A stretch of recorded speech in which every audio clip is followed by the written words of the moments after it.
গতকাল আমি মোদিজির চোখ এবং চশমাটা শেডিং করেছিলাম। আজকে আমি কপালের উপরের অংশটা শেডিং করব। তো তোমরা দেখতে থাকো ভিডিওটা, আশা করি ভালো লাগবে।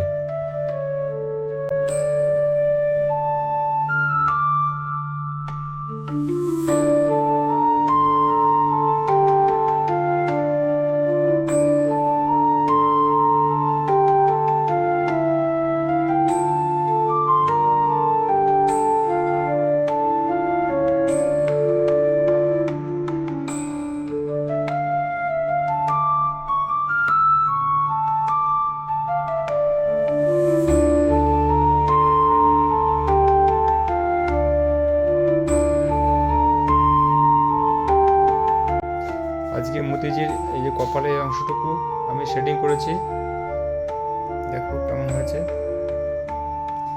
এর জন্য আমি ব্যবহার করেছি HB 2B 4B এবং 10B গ্রাফাইট পেন্সিল আর হোয়াইট চারকোল পেন্সিল, মনো ইরেজার, ওয়াটার কালার ব্রাশ। কালকে আমি এটুকু কমপ্লিট করব, নাক, ঠোঁট এবং মুখের এই অংশটুকু কালকে কমপ্লিট করব।